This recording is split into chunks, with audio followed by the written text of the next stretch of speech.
اپنے پروردگار کو چھوڑ کر تمام دوستوں احباب کو، رشتہ دار کو، اپنے والدین کو، اپنے خاندان والوں کو، ساری دنیا کو جمع کر لو اور اس قرآن کے مثل کی ایک آیت بھی پیش کر کے دکھا دو۔ وہ تو عالم الغیب ہے، وہ جاننے والا ہے کہ ایسا کوئی شخص نہیں جو میرے بنائے گئے قرآن کی نقل کر سکے، میں نے بنائی ہوئی آیتوں کی کاپی کر سکے۔ اسے تو معلوم تھا کہ کیونکہ وہ رحمان الرحیم ہے، وہ عالم الغیب ہے۔ تو ایک واقعی خانہ کعبہ میں یہ چیلنج لٹکا دیا گیا۔ عرب کے لوگ بڑے بڑے شعرا، بڑے بڑے فصیح البلاغ الانسان، بڑے بڑے شیخ الفسان، بڑے بڑے عالم مفتی، جنہیں اپنی بولی کے اوپر فخر تھا، جنہیں اپنی عربی کے اوپر فخر تھا، وہ اپنے آپ کو عربی کہتے تھے اور تمام ساری دنیا کو عجمی کہتے تھے۔ حضرات محترم، عجمی کہتے ہیں گونگے کو۔ بے بلیغ الانسان، وہ شیخ خانہ کعبہ میں مکہ المکرمہ میں وہ 3 دن تک چیلنج لٹکا رہا۔ بڑے بڑے مفکر آئے، بڑے بڑے محدث آئے، بڑے بڑے مصنف آئے، چیلنج کو پڑھا اور اپنے سر کو خم کر کے چلے گئے، اپنے سر کو جھکا کر کے چلے گئے، کیونکہ اللہ کے کلام کا بنانے والا کوئی پیدا ہی نہیں ہوا۔ جس نے ساری کائنات بنائی اس نے اس قرآن کو بھی پیدا کیا، اس نے اس کی آیتوں کو بھی پیدا کیا، اس نے اس کے حروف کو بھی پیدا کیا، اور اس نے اتارا تو اس پر اتارا کہ جو امام الانبیاء ہے، جو انبیاء کا سردار ہے، جو امام الانبیاء ہے، جو ہمارے اور آپ کے آقا و مولا حضور سرور دو عالم ہے، اللہ نے اپنے حبیب کے اوپر اس قرآن کو نازل کیا۔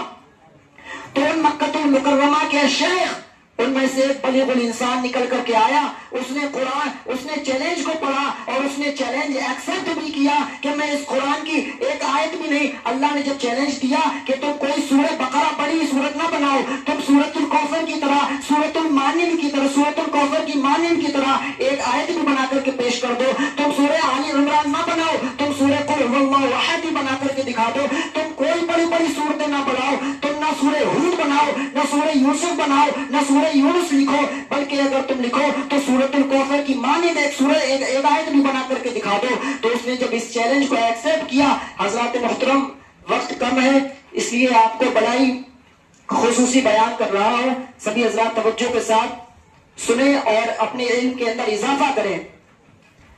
تو میں عرض کر رہا تھا کہ قرآن پاک جب اس نے اس چیلنج کو پڑھا تو اللہ تعالیٰ نے قرآن میں ایک سورت نازل فرمائی جس کا نام سورۃ القاریعہ ہے۔ اللہ تعالیٰ اس میں فرماتا ہے القاریعہ ما القاریعہ وما ادراک ما القاریعہ۔ اللہ تعالیٰ اس میں ارشاد فرماتا ہے القاریعہ، دل دہلانے والی، ما القاریعہ، کیا وہ دل دہلانے والی، وما ادراک ما القاریعہ، اور تم نے کیا جانا کہ ہے کیا دل دہلانے والی۔ اللہ نے اس آیت کریمہ میں قیامت کے روز کا ارشاد فرمایا کہ قیامت میں کتنی ہولناک آوازیں ہوں گی، قیامت میں کیا کیا ہوگا، کوئی قیامت تک بتا نہیں سکتا، کیونکہ جب تک قرآن پاک جب تک کہ قیامت برپا نہیں ہو جاتی تو کوئی کیسے بتا سکتا ہے قیامت کے روز اتنی ہولناک آوازیں ہوں گی۔ تو اسی شکل میں، اسی موضوع کے تحت، اسی طرز میں، اسی انداز میں وہ ایک آیت بنانے کی کوشش کرتا ہے۔ اللہ نے تو فرما دیا القاریعۃ ما القاریعۃ وما ادراک ما القاریعہ۔ عرب کے اندر ہاتھی نہیں ہوتا ہے، عرب کے اندر جو ہے ایلیفینٹ ہاتھی نہیں ہوتا ہے، تو وہ شیخ نے اسی ہاتھی کی تحت بنانے کی کوشش کی۔ اللہ نے فرمایا القاریہ، تو وہ شیخ کہتا ہے الفیل، ہاتھی کو عربی میں فیل کہتے ہیں، تو لکھتا ہے الفیل وما الفیل وما ادراک ما الفیل۔ اللہ نے فرمایا القاریہ ما القاریہ وما ادراک ما القاریہ، تو وہ شیخ اسی کی طرز میں انداز لکھتا ہے، چونکہ اس نے چیلنج کو ایکسپٹ کر لیا تھا، الفیل وما الفیل وما ادراک ما الفیل۔ اس نے عربی میں اتنا اچھا ٹرانسلیٹ کرا، وہ کہنے لگا الفیل ہاتھی، ملفیل کیا ہاتھی، وما ادراک ما الفیل، اور تم نے کیا جانا کہ ہاتھی کیا ہے، اور تم نے کیا جانا کہ ہاتھی کیا ہے۔ چونکہ اللہ کی بنائی ہوئی قدرتوں میں سے ایک قدرت تو ہاتھی بھی ہے، تو اہل عرب اس کا مذاق اڑانے لگے، کیونکہ اس نے اللہ کی ذات و صفات، قرآن کی اس نے بے حرمتی کی، قرآن کے جو اللہ تعالیٰ نے فرمایا اس نے نہیں مانا، اس نے اس چیلنج کو ایکسپٹ کر لیا۔ تو وہ جب اللہ کا چیلنج اس نے ایکسپٹ کر لیا، جس میں اللہ اسے کامیاب نہ بنانا چاہے تو اسے کامیابی مل سکتی ہے؟ بالکل نہیں مل سکتی ہے۔ تو اس نے لکھا الفیل ہاتھی، ملفیل کیا ہاتھی، وما ادراک ما الفیل، اور تم نے کیا جانا کہ ہاتھی کیا ہے؟ تو اہل عرب اس کا مذاق اڑانے لگے، وہ کہنے لگے اے شیخ